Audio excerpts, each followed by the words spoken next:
Senhor esteja convosco. Ele está no meio de nós. Proclamação do Evangelho de Jesus Cristo, segundo Lucas. Glória a vós, Senhor.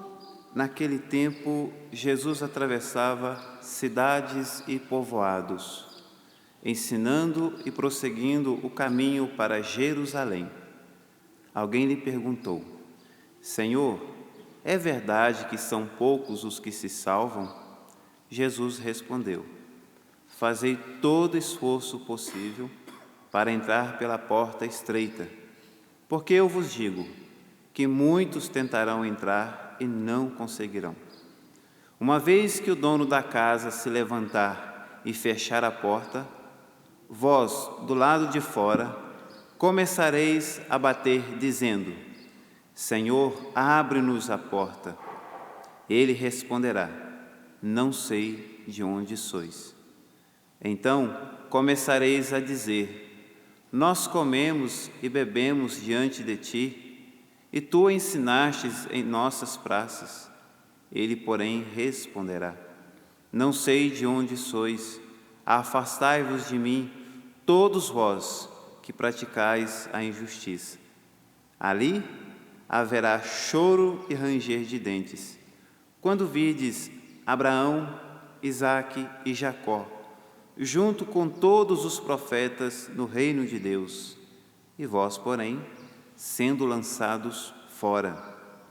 Virão homens do Oriente e do Ocidente, do Norte e do Sul, e tomarão lugar à mesa do reino de Deus.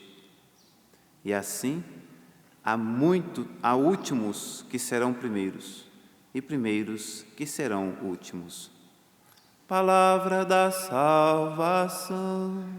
Glória a vós, Senhor.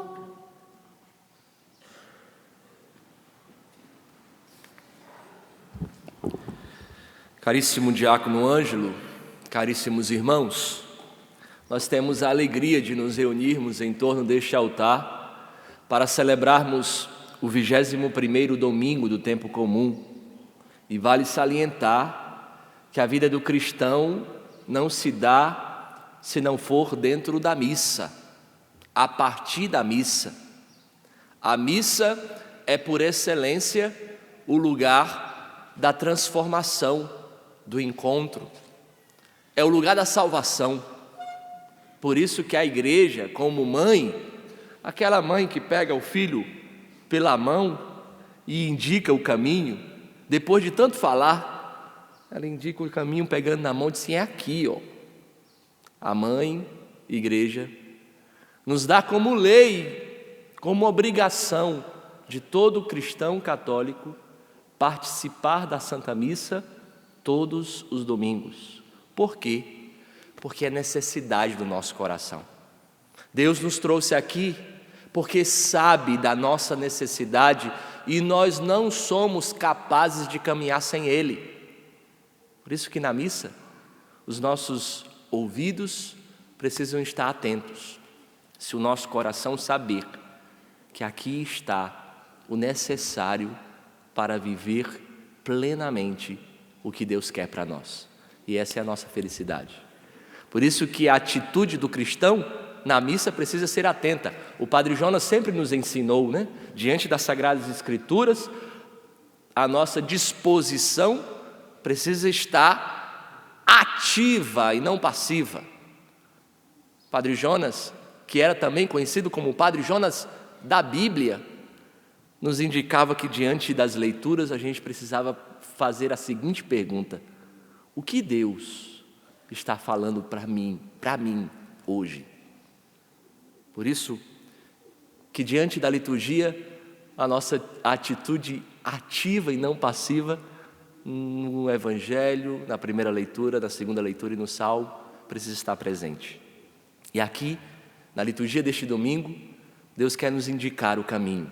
Veja, nosso Senhor nos criou, pensou em nós para nos salvar. Ele nos fez para nos salvar. E como Ele salvou? O início do evangelho de hoje, tirado do capítulo 13 de São Lucas, tem um detalhe importante que nós precisamos nos voltar com um olhar e o coração atento. Veja, o evangelista Lucas vai dizer, Jesus, versículo 22 do capítulo 13, Jesus atravessava cidades e povoados, ensinando e prosseguindo o caminho para Jerusalém. Aqui é importante. O que Jesus estava indo fazer em Jerusalém? Ele estava indo nos salvar. Como, Padre? Ele estava indo a Jerusalém, porque é chegada a sua hora. E ele decidiu ir a Jerusalém, dar a sua vida por amor a mim e a você. Jesus estava prosseguindo sem perder tempo. O Evangelho nos ensina que nós precisamos cumprir a nossa missão sem perder tempo nas circunstâncias que a nossa missão nos causa. Nós não precisamos esperar um ambiente ideal para cumprir o que Deus nos pediu. Primeiro, cada um de nós tem uma missão, e essa missão, ela só será verdadeiramente vivida se nós tomarmos consciência de que Ele nos salvou. Ele nos resgatou, Ele morreu no nosso lugar. Diz São Paulo, quando nós éramos ainda inimigos de Deus, Deus enviou o seu Filho para morrer no nosso lugar. Hoje, nós precisamos tomar consciência de que nós somos salvos sem nenhum merecimento. Decididamente, Jesus partia para Jerusalém para morrer por mim. E como Ele morreu? Crucificado, morto. Mas veja, Ele não morreu à toa. Nós não estamos aqui de passagem. Ele nos salvou, Ele se doou, Ele sofreu para que eu e você tivesse vida, e vida em abundância. Por isso, tudo que você vive nesta terra são circunstâncias, são meios que eu e você podemos aproveitar para sermos salvos. E é interessante, porque Jesus partindo para Jerusalém, alguém, de forma curiosa, pergunta para Jesus: Senhor, é verdade que são poucos os que se salvam? Aquela pergunta não foi feita em vista de uma resposta para que aquele coração seja transformado. Aquele homem perguntava por meio de curiosidade, e Jesus não responde nenhuma pergunta do Evangelho feita a partir da curiosidade. Jesus não responde nenhuma pergunta da nossa vida se ela tem como finalidade não transformar o nosso coração. Aquele homem não estava querendo conhecer o meio para se salvar. Aquele homem queria só saber se era difícil ou se era fácil, se era muito ou se era poucos, para talvez apontar para as pessoas e dizer assim: aquele talvez se salve, aquele não. E olha o que Jesus diz: fazei todo o esforço possível para entrar na porta estreita. Meus irmãos, Jesus veio para nos salvar, nos criou para nos salvar, mas não para salvar a poucos. Ele quer salvar a todos, mas depende de mim e de você. E aqui eu preciso dizer com muita sinceridade: Deus não faz acepção de pessoas. A porta não fica estreita para alguns e outros não. A porta tem a mesma medida. Não é a porta que estreitou, somos nós que nos alargamos a partir da nossa autossuficiência e não conseguimos entrar. É simples assim. Quando nós descartamos Deus da nossa vida, a porta não é compatível a nós. Não é a porta que estreitou, somos nós que nos alargamos. A partir do momento que nós não colocamos Deus na nossa vida, que nós descartamos Deus, que o projeto da nossa vida não é Ele não tem a prioridade, a primazia, nós nos alargamos, nós nos tornamos autossuficientes, nós não perguntamos mais para Deus o que devemos fazer, nós estamos sentado diante da nossa segurança, de achar que a nossa vida é importante, mas a nossa vida só é importante a partir dEle.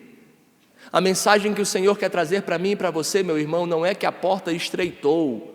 Antes ela era larga, agora está estreita. Não, a porta não estreitou. É porque se nós não tivermos o esforço de sermos dependentes de Deus, nós inchamos.